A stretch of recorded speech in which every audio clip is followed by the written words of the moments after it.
हे भाई,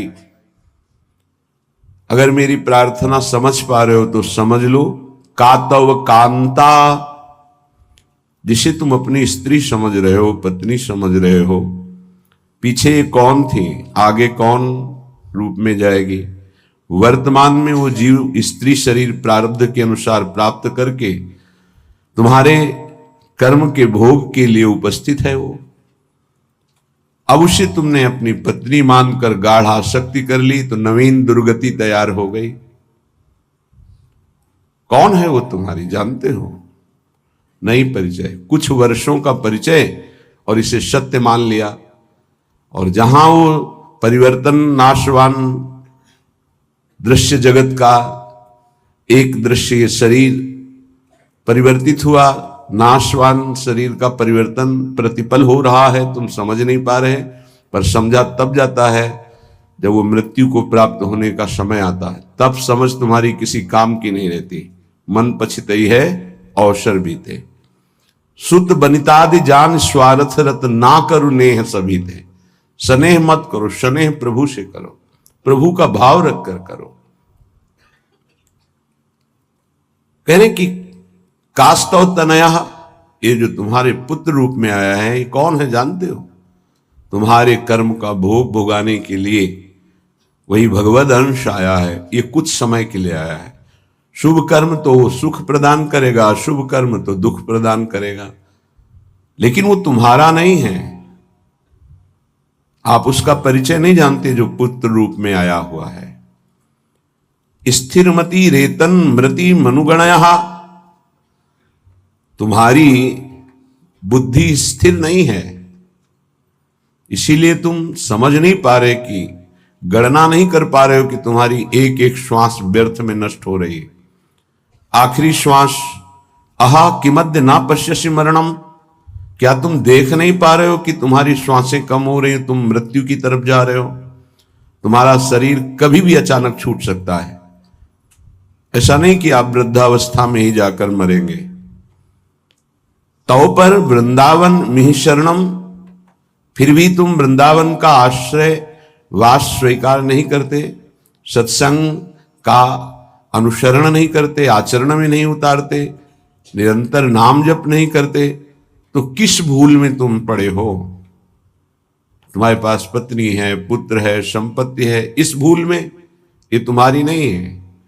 कुछ समय के लिए तुम्हारे प्रारब्धानुसार ये संयोग बना है, बस बिछुड़ जाएगा, इसे तुम रोक नहीं पाओगे। ना अपने शरीर का छूटना, ना अपने सगे संबंधियों के शरीर का छूटना, ये तुम्हारे बस की नहीं कि तुम रोक लो। तो क्या करें, सबको छोड़ दें? नहीं, सब में भगवत भाव करो, अपने धर्म का पालन करो, खूब नाम जप करो। जीवन सार्थक करने के लिए बहुत आवश्यक है। अगर आप इनके मोह में फंस करके भगवत विमुख जीवन व्यतीत कर रहे हैं तो निरर्थक जीवन है। प्राण निकल जाए पर भजन नहीं छूटेगा, इसे ही भजन कहते हैं।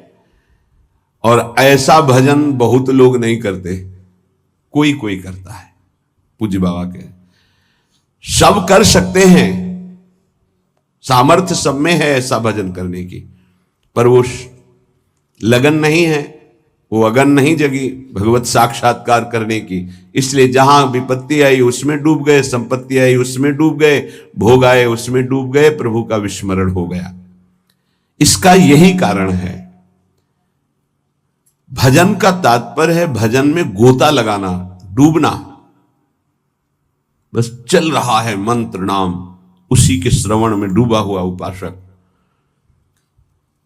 डूब करके भजन किया जाए तो 6 महीने में भगवत साक्षात्कार कर लिया ध्रुव जी ने। डूब करके गोता लगाया, 6 महीने भजन में भगवान का साक्षात्कार कर लिया।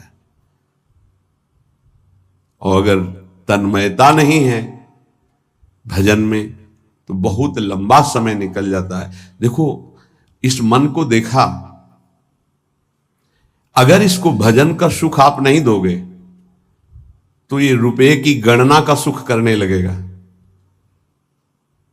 कई बार हमने कहा बचपन से इसी बात की पढ़ाई है, मन की वृत्ति की। आप देख लेना, अनुभव करना।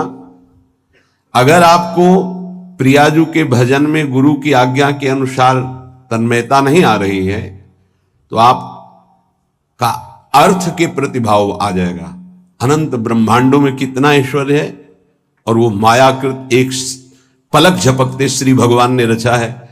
ऐसे श्री भगवान को अधीन करने वाली प्रियाजू का आश्रय हृदय में रहे तो और फिर क्या। पर उस भजन ना होने के कारण हमारी स्थिति अपने आश्रय तत्व पर नहीं होती। आश्रय हुआ ही नहीं, होने का अवसर मिला लेकिन हमने फिर भी वही लौट कर आश्रय कर लिया, पलट गए फिर वही आश्रय कर लिया। सन्मुक्ता से जो एकदम परिवर्तन होता है, एकदम विमुक्ता के लिए माया अपना जाल रचती है। स्पष्ट देख, तू इससे एक बहुत बढ़िया महल बना सकता है, तू बहुत बढ़िया कार ले सकता है, तू हर सुख सुविधा ले सकता है। राजी हो गया, देखना सब व्यवस्था बढ़िया बन रही। नहीं नहीं, हम व्यवस्था बढ़िया नहीं बनाने आए, हम व्यवस्था को श्री जी के आश्रय से चाहते हैं, अपनी मन बुद्धि के आश्रय से। लाडली झुके महलों में रखो चाहे झोपड़ी में बात, उसका केवल आश्रय अंतर से प्रभु का होता है। गृहस्थ और विरक्त की चेष्टाएं अलग होती हैं, निवृत्ति परक चेष्टा और प्रवृत्ति परक चेष्टा, बस ये ध्यान रखना है। निवृत्ति परक चेष्टा से कोई भी ऐसी सिद्धि नहीं जो आ न जाए। प्रवृत्ति परक चेष्टा में अतिथि सत्कार, परिवार की सेवा, समाज की सेवा, नाम जपने का अभ्यास, धर्म पूर्वक कमाया हुआ धन, तब वो आगे बढ़ता है। निवृत्ति परक चेष्टा एकमात्र भगवदाश्रय, उसी से सब हो जाता है। तभी लोगों को लगता है कि संत लोग बड़े धनी हो जाते हैं, उनको लगता है बड़ी चतुराई करते हैं। हमें लगता है कि क्या ये चतुराई आप में नहीं जागृत हो सकती है? क्या चतुराई? आप बल यहां पकड़े हो, बहुत चतुर है संत जन, ठग लेते हैं। किसको? ठगनी माया को भी। माया ठगनी विश्व को ठग रही हो, उसको भी ठग लेते हैं। वो बड़े चतुर हैं। रामई भजई ते चतुर नर, क्योंकि उस सच्चिदानंद का नाम एकत्रित किए हैं। एक नाम के ब्याज में पूरा त्रिभुवन नहीं है, उसकी बराबरी हम नहीं कह रहे नाम की ब्याज में। एक नाम त्रैलोक ही तारे, जो न ले सो जन्म ही हारे। अभी अपने लोग महिमा नहीं जानते नाम की, सच्ची मानिए। किसी ने कहा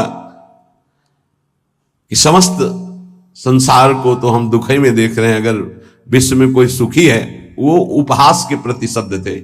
अगर विश्व में कोई सुखी है देखा जाता है तो संत जन देखे जाते हैं। उनका तात्पर्य अध्यात्म से नहीं था, उनका तात्पर्य भोगों से, विषय सामग्री से, वैभव से था। अगर तुम्हें ऐसा पता है तो तुम वैसा करके देखो, बहादुर हो। तुम्हारे में चतुराई की कोई कमी है क्या? बड़े चतुर हो। तय बालक नहीं भर्यो शयानप, तू बालक नहीं भर्यो शयानप, काहे कृष्ण भजत नहीं नीके। अरे तू बालक नहीं, बड़ा चतुर है, पर तू ठीक से भजन नहीं किया ना, इसीलिए ऐसा है। क्या चाहिए?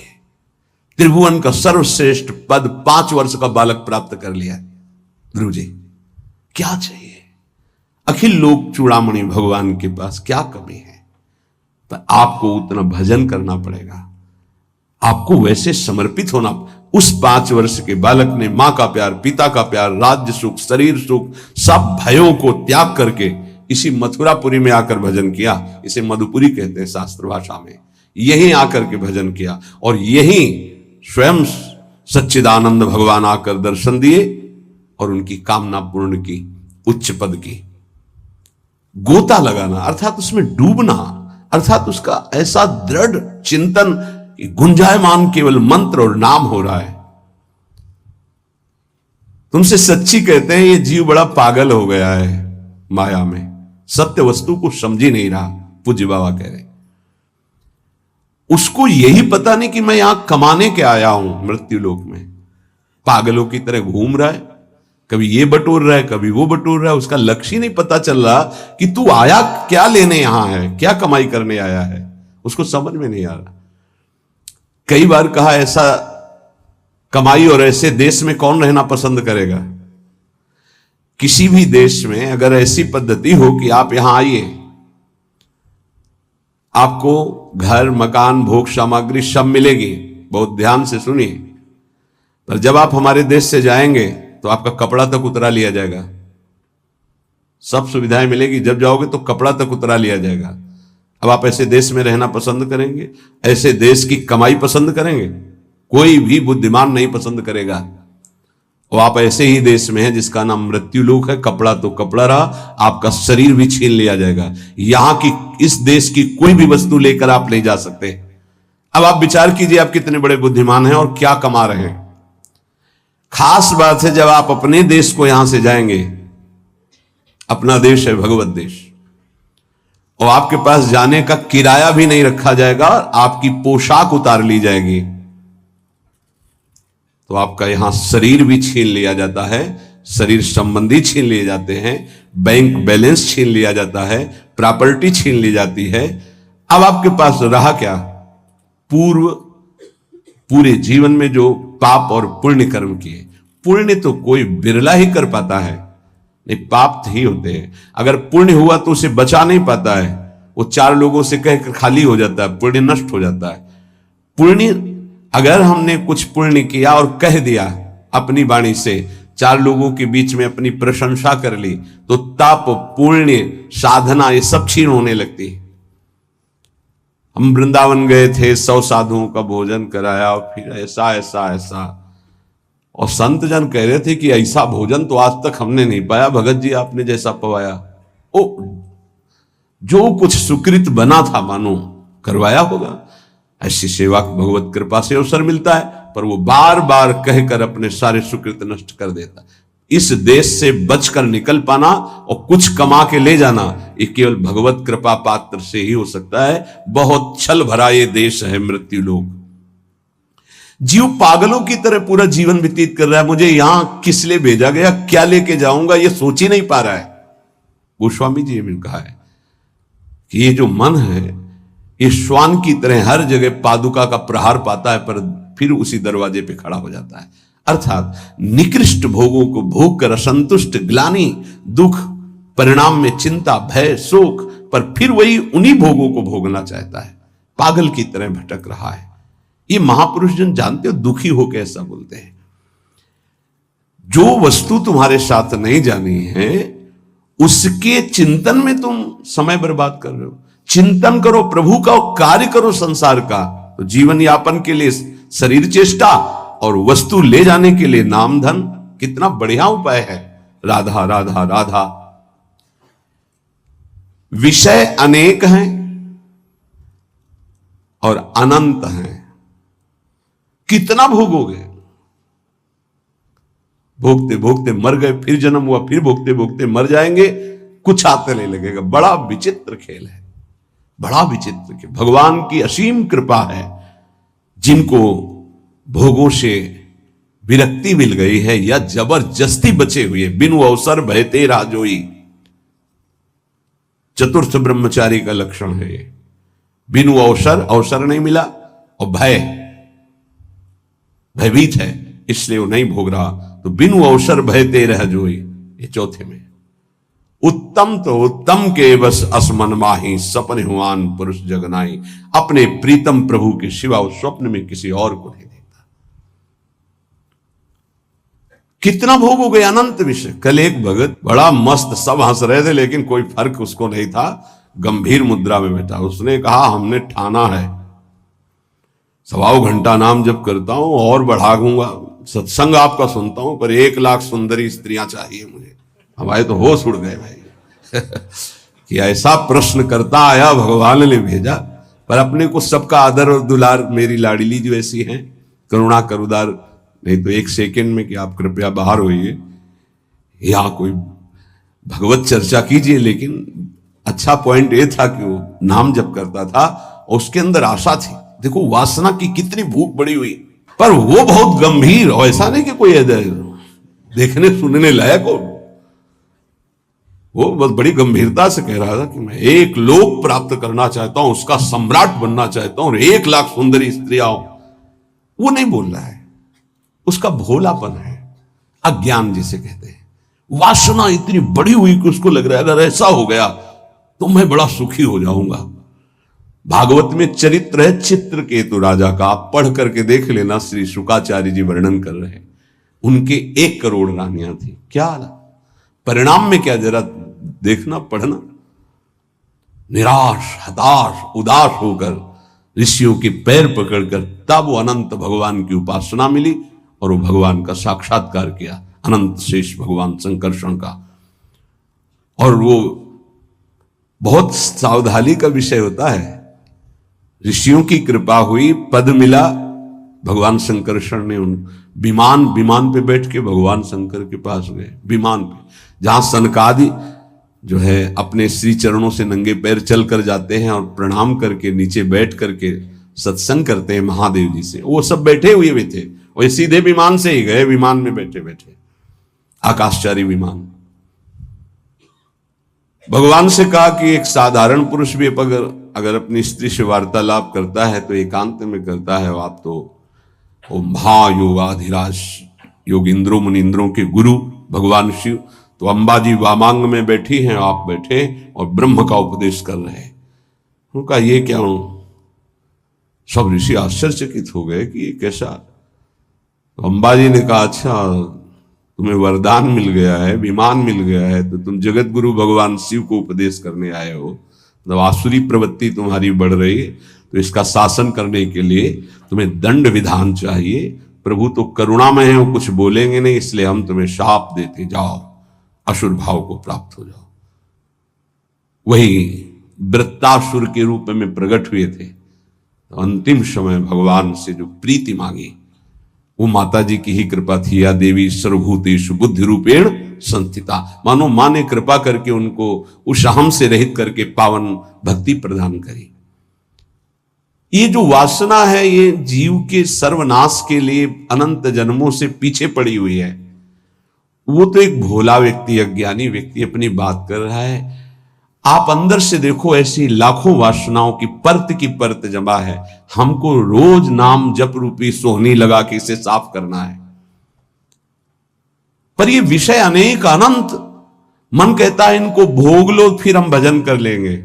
कभी नहीं, तुमसे सत्य कहता हूं, जितना इस मन की बात को मानोगे उतने प्रभु से दूरी होती चली जाएगी।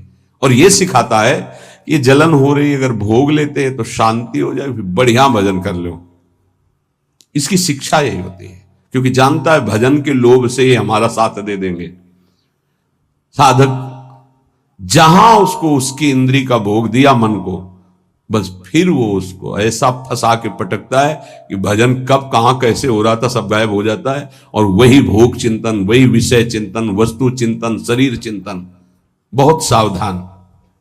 गौरांगी प्रियाजू के आश्रय के बिना तुम प्रियाजू को नहीं जान सकते, प्रेम को नहीं जान सकते, वृंदावन को नहीं जान सकते, इस महासमुद्र प्रेममयी लीलाओं को नहीं जान सकते। चाहे शास्त्र पढ़ लो, चाहे ब्रह्म ऋषियों का संग कर लो, या चाहे जितनी बड़ी साधना कर लो, उद्धव से ज्यादा कोई ज्ञानी नहीं होगा। वो कह रहे कि वासुदेव ने इशारे से उद्धव को बता दिया कि परम पावन वृंदावन की भूमि में प्रेमियों के संग में ही प्रेम प्रकाशित होता है, विशुद्ध प्रेम। ऐसे गौर आश्रय का दृढ़ अवलंबन लेकर हम वो प्राप्त कर सकते हैं जो किसी साधन सूत्रों से नहीं प्राप्त हो सकता। ये सौभाग्य अपने लोगों को स्वाभाविक प्रियाजू की कृपा से मिल गया कि वो हमारी इष्ट हैं। राधई वेष्टम, वही हमारे इस सत मार्ग के प्रकाश करने वाली हैं। राधा वल्लभीय, वल्लभीय हमारे यहां वल्लभ है राधा, प्रीतम है राधा, प्राणनाथ है राधा। और मार्ग को ही संप्रदाय कहते हैं, सुदृढ़ मार्ग। जैसे सरकार के द्वारा बना हुआ राजमार्ग, जिसे पहले जीटी रोड कहते थे, अब क्या कहते हैं पता नहीं, जो बहुत है हाँ हाईवे, जो हम तो गांव की भाषा से जीटी रोड कहते थे। ये वो सुदृढ़ संप्रदाय का मतलब होता है सुदृढ़ मार्ग। बोले कहां जा रहा है? बोले सीधे निकुंज जा रहा है, कहीं मोड़ नहीं है इसमें। राधा वल्लभीय, वल्लभ हैं जहां की राधा, मेरे प्राणनाथ श्री राधा, श्री श्यामा प्यारी जो इस मार्ग की प्रकाशक स्थापना करने वाली श्री स्वामिनी जी, राधेवेष्टम संप्रदायिक कर्ता आचार्यों, अपने मार्ग का स्वयं उपदेश करने के लिए वही हित सजनी है, दूसरा कोई नहीं। हित सजनी, वही हित प्रेम सखी के रूप में, वही हित प्रेम आचार्य के रूप में, वही हित प्रेम गुरुदेव के रूप में। मंत्रदहा, मंत्र का दान करने वाली श्री किशोरी जू ही है। निज मंत्र स्वयं स्वामिनी जू ने श्री हितजू महाराज को प्रदान किया। मंत्रदह, मंत्रदाता सदगुरुश्य, परम सदगुरु श्री लालजू महाराज हैं। कृष्णे वंदम जगत गुरु, ऐसे कृष्ण की वंदना करता हूं जो जगत गुरु स्वरूप में विराजमान हैं। चाहे वेदांत हो, चाहे योग हो, चाहे भक्ति हो, चाहे कर्म योग हो, सबके गुरुदेव श्री कृष्णचंद्र जो हैं। किसी भी संप्रदाय का, किसी भी मार्ग का, किसी भी भाषा का हो, गीता जी का आश्रय लेता ही है। गीता जी श्री जगत गुरु भगवान श्री कृष्ण के श्रीमुख से स्वयं प्रकट हुई है। जैसे वेद श्वासों से, ऐसे वाणी से गीता जी श्री जगत गुरु भगवान की वाणी है गीता जी। कोई ऐसा नहीं है विश्व में जो गीता जी को न मानता हो। गीता जी की व्याख्या उर्दू में, अंग्रेजी में, हिंदी में, संस्कृत में और बहुत बड़े बड़े महापुरुषों ने की, हर संप्रदाय के महापुरुषों ने की। हमारी सदगुरु श्री स्वामिनी जो ऐसी हैं कि ऐसे आचार्यों को भी उपदेश करने वाले जगत गुरु भगवान को शिक्षा प्रदान करती हैं। नवनिवृत्त निकुंज में प्रेम की, विविध की प्रेम विलासों की, वो बाहर के नहीं जान सकते।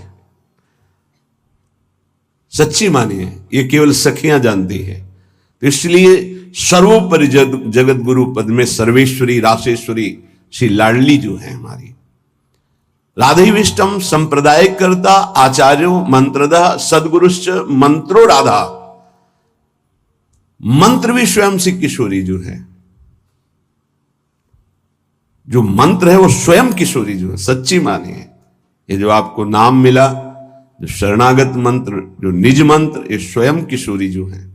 जिह्वा पे विराजमान मेरी लाडली ही नाम मंत्र के रूप में है। ऐसे प्यार से भजो। तो गौराश्रय, बिना गौराश्रय के आप ना वृंदावन को जान सकते हैं, ना वृंदावन के महाप्रेम समुद्र रस को जान सकते हैं, ना वृंदावन की दिव्य लीलाओं में प्रवेश पा सकते हैं। चाहे आप शास्त्रज्ञ हो, चाहे जितने बड़े विद्वान ज्ञानी हो, बिना उद्धव जी से बढ़कर कौन ज्ञानी होगा। उन्होंने वृंदावन की रज को माथे पे चढ़ाया, गोपी जनों की चरण धूलि को, तब जाके उनको श्री कृष्ण प्रेम का परिचय मिला। फिर श्री कृष्ण के प्रेम में जितने भी मत वाले हुए हैं वो सब किशोरी जी के चरणों से प्रेम की भिक्षा मांगी है। किशोरी जी के नख चंद्रमणि का प्रकाश जिन गोपियों को प्रेम की ध्वजा बना दिया, वो हमारी श्री लाडली जो है। श्रीपाद कह रहे, इनके आश्रय के बिना निगूढ़ तत्व इस महाप्रेम समुद्र को आप नहीं जान सकते। जहां प्रेम का प्रादुर्भाव हुआ तो ज्ञान, वैराग्य सब अपने आप जागृत हो जाता है। जैसे राजा पधारता है तो फिर उसके मंत्री, सामंत, सेना के पति, वो सब वहां आ जाते हैं। ऐसे ही प्रेम राजा हृदय रूपी सिंहासन पर बैठा कि ज्ञान रूपी उसका मंत्री, वैराग्य रूपी उसका सेनापति, क्योंकि प्रेम की रक्षा वैराग्य से होती है। और प्रेम से जो ज्ञान प्रकट होता है, उसी ज्ञान से भगवत तत्व का वास्तविक बोध होता है। आत्मरति जिसे कहते हैं, रति माने प्रेम। आत्म तत्व का बोध उसी को होता है जिसे आत्मरति प्राप्त हो जाती है। चाहे ज्ञान हो, वैराग्य हो या भक्ति दिव्य हो, वो सब प्रेम के पधारने पर होता है, जब हृदय में प्रेम जागृत हो जाता है। पूज्य स्वामी अखंडानंद जी महाराज ने पूज्य बाबा उड़िया बाबा जी से प्रश्न किया कि बहुत लोग भजन करते हैं पर लाभ दिखाई नहीं देता जो लाभ होना चाहिए।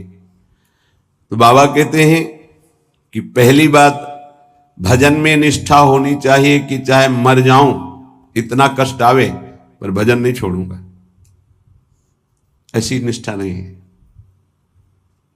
किसी बिरले में होती है।